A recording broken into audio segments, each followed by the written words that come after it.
Manuela Guerin Penillos was one of the pioneers of mathematics in Mexico.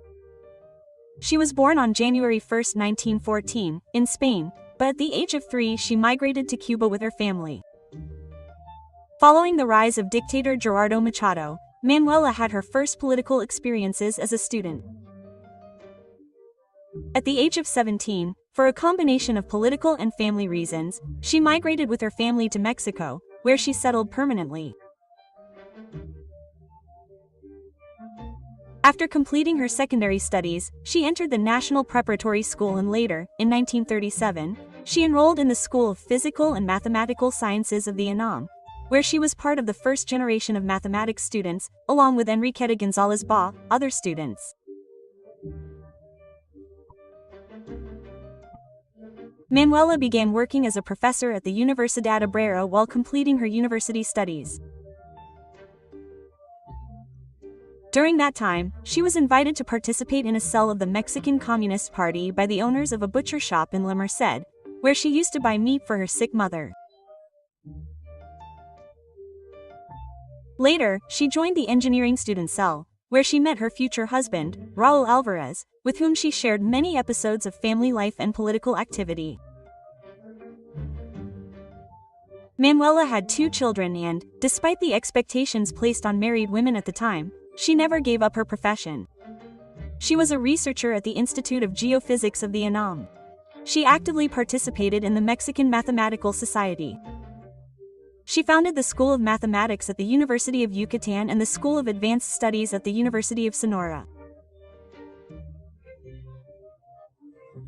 Manuela worked on cutting-edge topics in applied mathematics at a time when computers like today did not exist, developing, among other things, important mathematical models to understand and predict the behavior of the Earth's magnetic field. Her scientific research is still ongoing. Manuela was also deeply committed to the promotion and teaching of mathematics.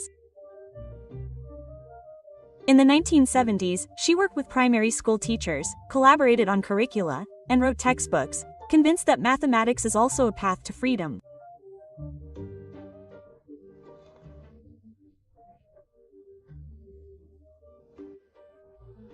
If the population were taught mathematics as it should be taught, that population would be able to reason logically and would not be fooled.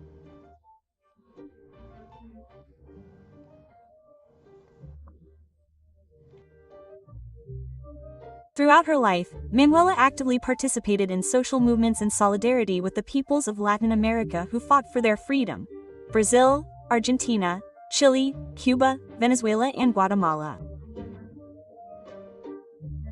However, the 1968 movement in Mexico affected her personally. Her son Raúl Alvarez Guerin, a student leader at the National Polytechnic Institute, was arrested in Tlatelolco on October 2 and imprisoned in Lecumberri. Manuela was one of the mothers who fought for the freedom of political prisoners. She made arrangements, made complaints and visited the prison, often with the journalist Elena Poniatowska, to whom she initially suggested using her sister Esther Garin's name as a pseudonym so that she could enter and interview the prisoners. In 1971, Manuela acted as an intermediary between the government and the student committee for their release and brief exile in Chile. In 1989, Manuela Guerin was named Professor Emeritus by the UNAM School of Engineering, and in the mid-90s she definitively said goodbye to teaching. Manuela Guerin Penillos passed away at the age of 105, on April 30, 2019, after a life of teaching, struggle, autonomy, and mathematics.